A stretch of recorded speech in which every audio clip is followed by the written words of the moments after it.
اس نے پوچھا احسان کسے کہتے ہیں؟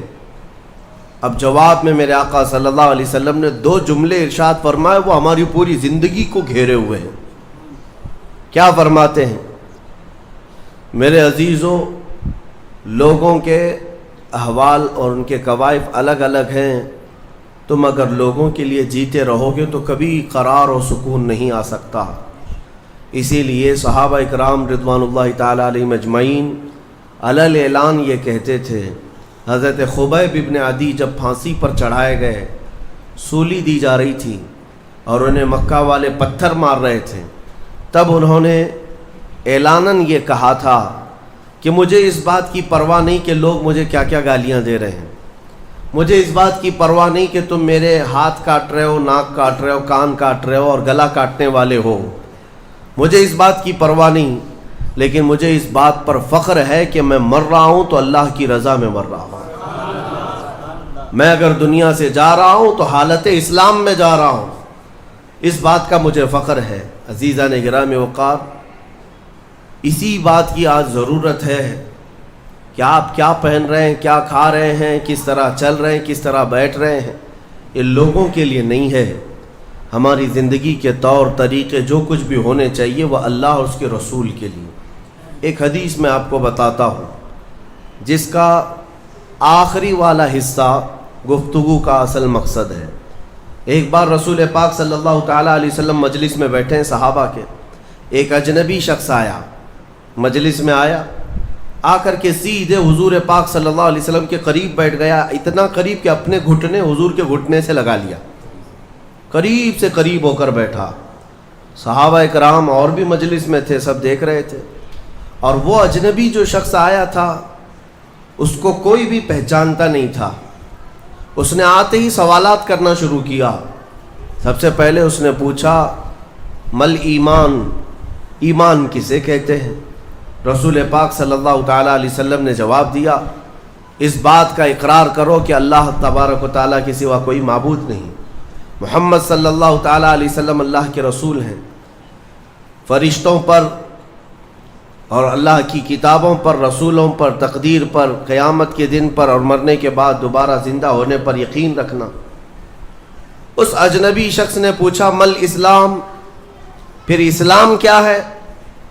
حضور پاک صلی اللہ علیہ وسلم نے اس کا بھی جواب دیا، اللہ کی وحدانیت اور محمد صلی اللہ علیہ وسلم کی رسالت کا اقرار کرنا، نماز پڑھنا، روزے رکھنا رمضان کے، زکوٰۃ دینا مالک نصاب کو، اور حج کرنا صاحب استطاعت کو، یہ اسلام ہے۔ 2 سوالات ہو گئے۔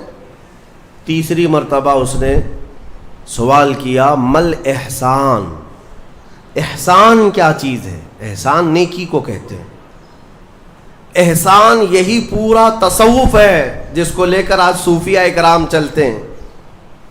اس نے پوچھا احسان کسے کہتے ہیں؟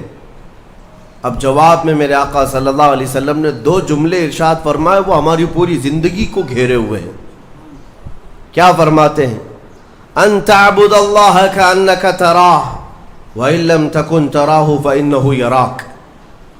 رسول پاک صلی اللہ علیہ وسلم فرماتے ہیں احسان کا مطلب یہ ہے کہ تم اللہ کی عبادت ایسے کرو جیسے تم اسے دیکھ رہے ہو۔ عبادت، نماز کی بات نہیں، عبادت، عبادت میں سب چیزیں آ جاتی ہیں۔ روزہ بھی عبادت ہے، زکوٰۃ بھی عبادت ہے، حج بھی عبادت ہے، خیرات بھی عبادت ہے، نماز بھی اس کا ایک حصہ ہے۔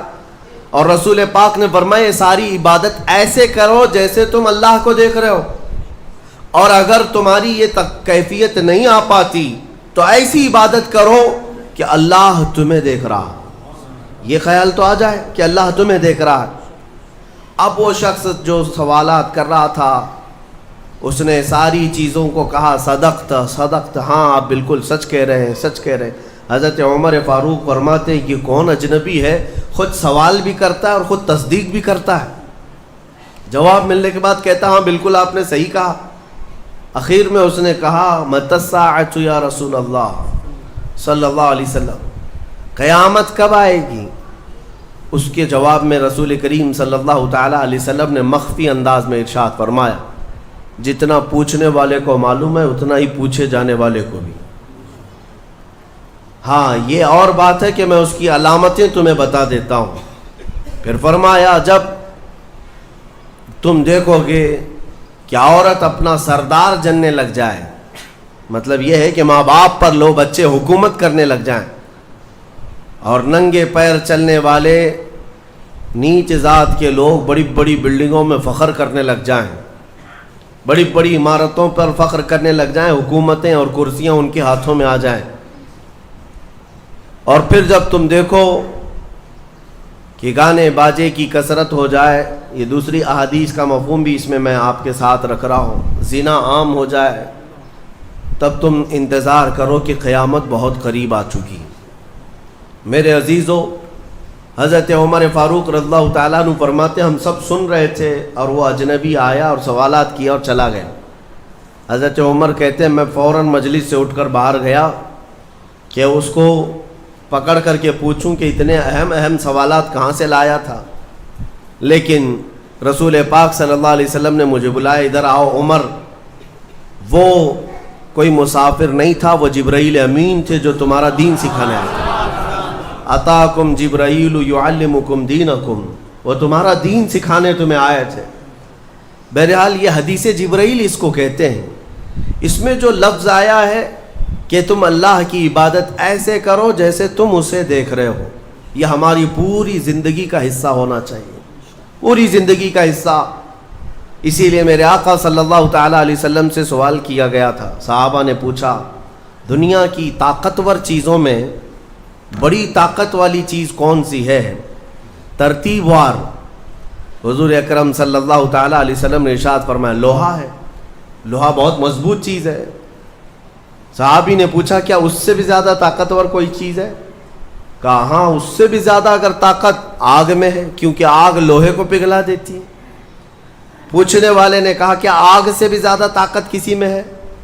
حضور نے فرمایا ہاں پانی میں ہے، پانی آگ کو بھی بجھا دیتا ہے، پانی کی طاقت بہت زیادہ ہے، سونامی پانی ہی سے تو آتا ہے۔ اور اس کے بعد پھر پوچھنے والے نے کہا کیا پانی سے بھی زیادہ طاقت کسی کی ہے؟ آپ صلی اللہ علیہ وسلم نے فرمایا ہاں دنیا میں سب سے زیادہ طاقت ہوا کے اندر ہے، وہ پانی ہو کہ لوہا ہو کہ آگ ہو، سب کو ہوا اڑا لے جاتی ہے، اور ہوائیں جب جوش میں آئیں یا جلال میں آئیں تو بڑے بڑے پہاڑ بھی کھسک سکتے ہیں۔ ہواؤں کی طاقت کا اندازہ تم نہیں لگا سکتے، گھروں کی چھتیں اکھاڑ لیں گی اور لوگوں کو تہس نہس کر دیں گی ہوائیں اگر جلال میں آئیں۔ تو پھر پوچھنے والے نے پوچھا کیا اس سے بھی زیادہ طاقت کسی کے اندر ہے؟ حضور پاک صلی اللہ علیہ وسلم نے فرمایا ہاں ایک چیز میں ہے اور اس سے زیادہ پھر کسی کی چیز میں نہیں۔ پوچھا وہ کیا ہے؟ میرے آقا صلی اللہ علیہ وسلم فرماتے ہیں اس ہاتھ میں ہوا سے زیادہ طاقت ہے جو اللہ کی راہ میں عطا کیا تو دوسرے ہاتھ کو خبر نہ ہوگی۔ یہ اخلاص والا ہاتھ، اخلاص والا ہاتھ کہ اسے خود خبر نہ ہوئی ہو کہ اس نے اللہ کی راہ میں دیا ہے تو کتنا دیا، کیسے دیا۔ میرے عزیزو یہ اس کو اخلاص کہتے ہیں، یہ خالص اللہ کے لیے دیا، خالص اللہ کے لیے دیا، اس کی طاقت بہت زیادہ ہے۔ اب آپ کو میں وہ نکتہ بھی سمجھا دوں، اولیاء اکرام کی کرامتیں سنتے رہتے ہیں، میاں وہ کیا کھا کر کے اتنی طاقت بنائے تھے۔ غوث پاک رضی اللہ تعالیٰ عنہ بغداد میں بیٹھے ہوں اور دریا میں اگر سیلاب یا طوفان آ جائے اور کشتی بھنور میں پھنسنے لگے تو کئی واقعات ہیں کہ کشتی میں بیٹھے ہوئے مسافروں نے دیکھا کہ غوث پاک تشریف لائے، ان کی کشتی کو سل دیا، سنبھالا۔ جن کشتیوں میں پھٹن تھی یا پانی آ رہا تھا، یہ طاقت کیسے، یہ تصرف کیسے ان کے پاس حاصل ہوا؟ کوئی کھانا پانی ایسا ہے دنیا میں جس کو کھانے کے بعد اتنی بڑی طاقت مل جاتی ہے؟ میرے عزیزو یہ اولیاء کاملین کے پاس جو بھی طاقت تھی وہ اخلاص کی طاقت تھی، وہ جو عمل کرتے تھے وہ خالص اللہ کے لیے کرتے تھے، خالص اللہ کے لیے، اور وہ اپنے آپ کو تک فنا کر چکے ہوتے اللہ رب العزت کی بارگاہ میں۔ اسی لیے میرے عزیزو ان طاقتوں کے سامنے دنیا کی کوئی طاقت ٹک نہیں پاتی، اخلاص کی طاقت۔ آج تم کر کے تو دیکھو، اللہ رب العزت کی بارگاہ میں اگر مخلص ہو گئے تو شیطان جو چیلنج کر کے آیا تھا اللہ کی بارگاہ میں، لَأَقْعُدَنَّ لَهُمْ صِرَاطَكَ الْمُسْتَقِيمَ، مولا میں تیرے سیدھے راستے پر بیٹھ جاؤں گا، جو بھی تیرے سیدھے راستے سے گزرے گا میں اس کو بہکاؤں گا، کبھی دائیں جانب سے، کبھی بائیں جانب سے، کبھی آگے سے، کبھی پیچھے سے۔ قرآن کی آیت میں بتا رہا ہوں آپ کو، 8ویں پارے میں اللہ نے فرمایا، شیطان یہ چیلنج کیا اللہ سے، قیامت تک تو مجھے مہلت دے دے، میں تیرے بندوں کو بہکاؤں گا۔ اور پھر اللہ تبارک و تعالیٰ سے وہ کہتا ہے کہ ان سب کو سیدھے راستے سے میں ہٹاؤں گا، لیکن شیطان نے آخر میں ایک جملہ یہ بھی کہا، مولا یہ جتنے بھی سیدھے راستے پر چلیں گے ان کو بہکا تو دوں گا، الا عبادک منہم المخلصین، مگر تیرے وہ بندے جو اخلاص کے ساتھ تیری عبادت کرتے ان پر میرا داؤ نہیں چل سکے گا، میں انہیں نہیں بہکا سکوں گا۔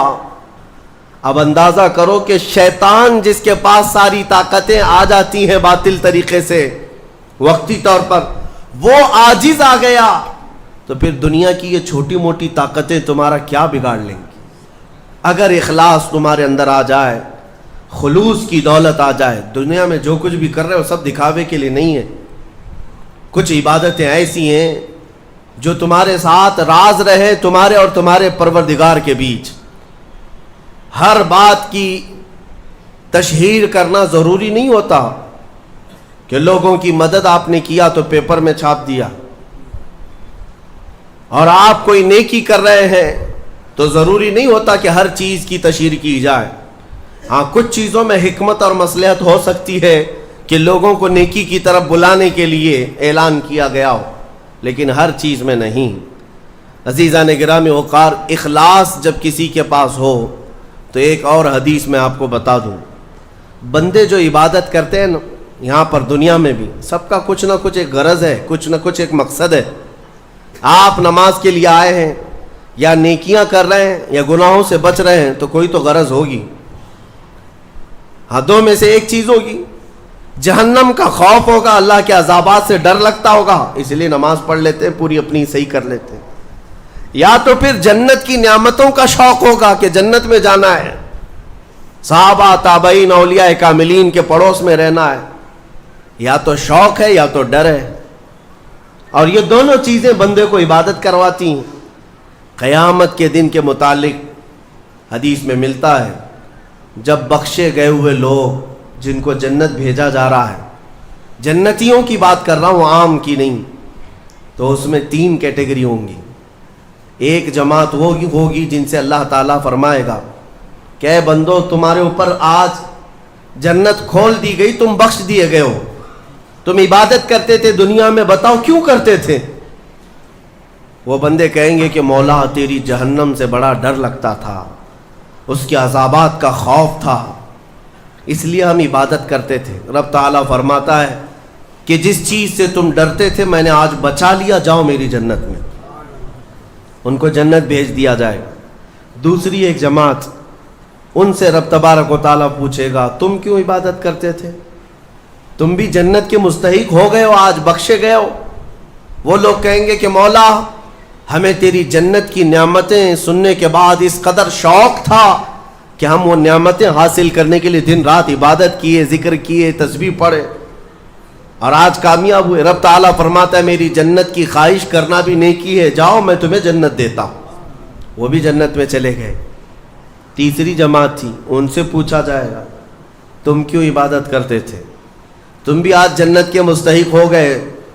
وہ کہیں گے کہ مولا ہمیں تیرے جہنم کے عذابات کی بھی پرواہ نہیں، اور نہ ہی تیری جنت کی نعمتوں کی خواہش، بلکہ ہم تو صرف اور صرف تیری رضا کے لیے کرتے تھے، تو راضی ہو جا، ہم جنت و دوزخ کے لیے نہیں۔ تو رب تبارک و تعالیٰ فرماتا ہے کہ یہ میرے مخلص بندے ہیں، خالص پیور اللہ کے لیے کرتے تھے۔ رب تعالیٰ فرماتا ہے جاؤ میں تم سے راضی ہو گیا، تم بھی جنت میں۔ جنت میں جانے کا حکم دے دیا جائے، لیکن فرمایا گیا وہ جماعت رک جائے گی، وہ کہیں گے نہیں ہم جنت میں نہیں جائیں گے۔ ایسا بھی کوئی ہے؟